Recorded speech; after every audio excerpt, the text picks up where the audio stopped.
Should I move back? No, it's fine. I actually pulled this because gives some depth perception and stuff. Nice socks, dude. Thank you. There's a team over here in Porto which has a soccer team called Boa Vista. They have, even though I'm from Lisbon, they have the alternative kit has that color. Really? Yeah. Cool. So it actually ties in with your presence here in Porto. There you Sounds wonderful. So there you go. Is it your first time over here? As I don't recall, third. I played Primavera in 2013. Okay. And then once I played another festival for the art museum in like a big park. 2009 with Gravy Train. I can't remember what it was called. Okay. It was fun. Sure. Over here at Porto, right? Yes. What about Lisbon, though? I've never been to Lisbon. Okay. I thought so, because I've been listening to your stuff for 10 years now or something, or possibly even more. But not more, unless you were really deep in the game. No, I wasn't. So there is 10 or at least 8. 7. 8, 7. Okay, 10 is too much. My first record got distributed in 2007. So 8. Oh, okay. 8. Really? Yeah, No, I had the idea. I had the idea. I was listening to. I heard. At least I had heard of you. You had put stuff out in 2006, right? 2007. Always 2007. I did, but I didn't release anything. I just sold CDRs at shows. No. Then after 2007. Okay. Maybe Acorn Master, my first EP, but it didn't go anywhere. I would be shocked if you heard Acorn Master. No. But maybe you did. Well, I don't know. Not at the time. No. Not at the time. But have you mastered the acorn after all this time? Even more, has the mastery grown? No, I've become an acorn amateur. Oh, really? Again. I used to collect acorns and shuck them and grind them down and make milk out of them and drink the milk. But I don't do that anymore. Okay. I lost my punk. I'm no longer punk. No, you haven't though. You haven't. You're wearing the socks that color I don't remember anyone wearing. So you haven't lost your punk. I lost my acorn punk. You have to. Okay. Acorn punkage. So it's like you're like the Benjamin Button of acorns. Yes, I'm the Benjamin Button of acorns. Okay, cool. That's a shirt. Yeah, definitely. That's what is it? That's on the front. What does it say in the back? I don't know, a really complex riddle. Oh, okay. So makes you question your whole life. It should just say that. Question your whole life. Okay. Question your whole life. What a motto.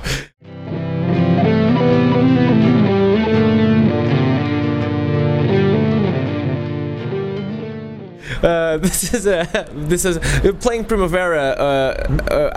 I saw your show at Primavera and in Barcelona, and I've gone there for 6 years in a row. Mm-hmm. Do you feel it has a particular flair? The festival. It does. It's got a really good energy. You can tell that the people at the festival really want to be at the festival. I didn't go over to the main stages, the far away zone.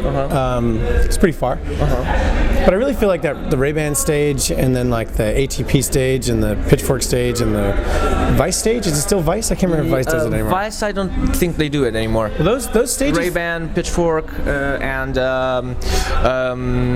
Adidas Originals now. Adidas Original. I do wish that music didn't have to be so heavily branded. Yeah. Like if Woodstock had the Chevy stage or the Coca-Cola stage or the Budweiser stage, I think people would have been like, what the fuck? But, culture shifts and sometimes it shifts in the wrong direction, but here we are. Sure.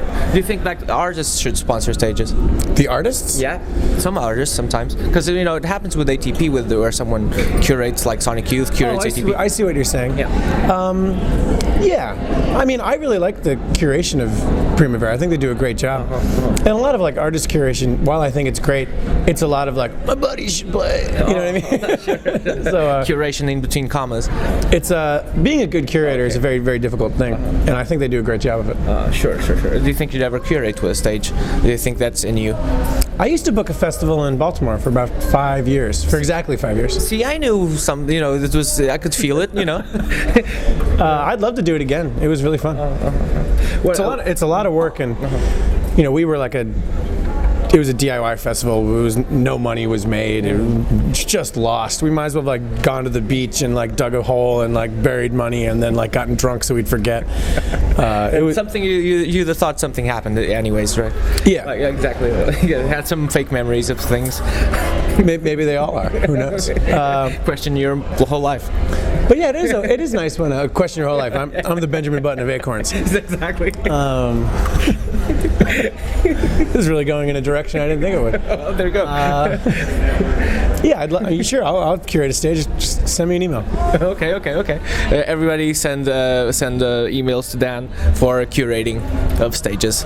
Yeah, just put question your whole life festival stage. Exactly. Hashtag question your whole life. Are you doing? Sometimes you play in the middle of people off stages, and what about tonight? Because they're pretty much set the stages. So are you gonna play in between people or not? Nope. No, not at all. When I play with other people, like tonight I'm playing with the drummer, Jeremy Hyman, I always play on the stage. And I really enjoy playing on the stage at a larger show because I can communicate with the whole field. Like it's much easier to communicate with the people in the back of the room or the back of the field when we can all see each other. Do you know what I mean? A small show on the floor is really fun, but everything has its appropriate size or style or attire, and I like to push things to their outermost limits, but you have to realize sometimes you can't, you don't put like I can't think of an example, but it's just the stage makes sense. I understand how it evolved. Like having not played on it for like most of my career, I can really appreciate it and understand how it evolved and why it existed. And I think a lot of times when you get started and you're playing like punk spaces or like places that don't have stages seem to have like an authoritarian quality to them. It's like I'm on a pedestal, but as long as you don't treat it like that and you understand that it's just like any other part of the room, you can communicate it more effectively, I think. It just depends on the type of the performance and, again, the size of the audience and the size of the performance you're doing. Do you try to bring people on stage? Like, for instance, I've seen, I think all the fucked up shows I've seen, fucked up the band, and also the fucked up in general shows. But the band fucked up. They always seem to bring everyone up on stage. Have you ever done that? Is it something you like to do? I used to do it quite a bit, but I'd rather keep the show in the audience and do more performance in the audience. Like, to me, I don't know how to describe it, and I worry that like my articulation will be shitty. Sure, for lack of a better word. Sure. But this is explicit, so it's fine. Cool.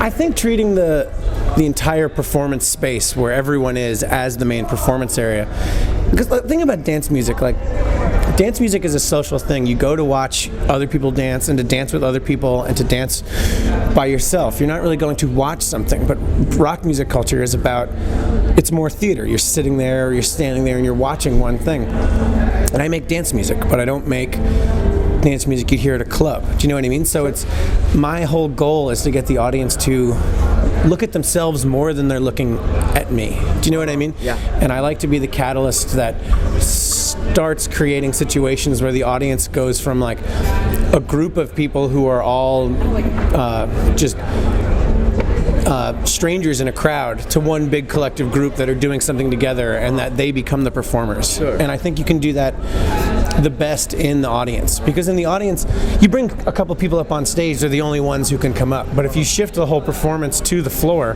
then the whole venue is the performance. Do you know what I mean? Yeah, sure. Do you feel like you as a performer are a mirror, so to speak, like this is you, the audience, this is you, see yourselves? No, I never. I think I had Too much of a responsibility, maybe. I think about it more like I'm water and they're the plant.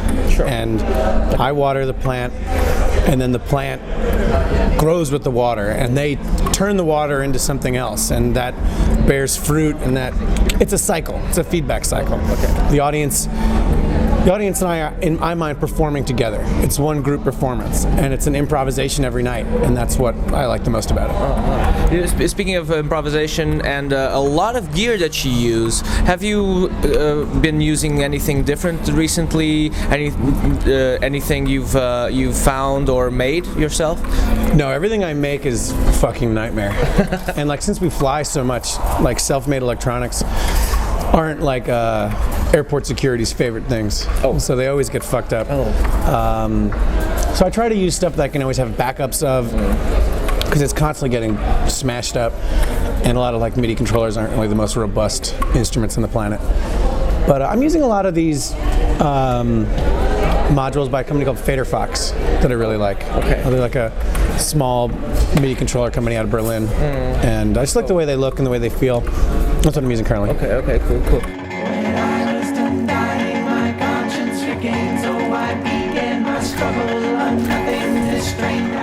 We have we're at 10 minutes. Okay, sure. We have, because our time is pretty much, because we got a little bit delayed, and I'm wasting time just speaking about this. But, when I was done dying, I love that video. How did that come about? When I was making the song, I had the idea for God, I have such terrible posture. I have a terrible posture. No. When I was making the song, I kept thinking about how every new section of the verse was like a new shift in consciousness for the narrator, and I kept thinking how it'd be fun to have a video where every 14 seconds or so, whenever the verse shifts, to have a new animator animate the video. And so it's like you'd have the same consistent sort of like narrative arc, but a constantly different style every time. So I brought it to Dave Hughes, who I've collaborated with on videos quite a bit, an amazing director, editor, visionary mind.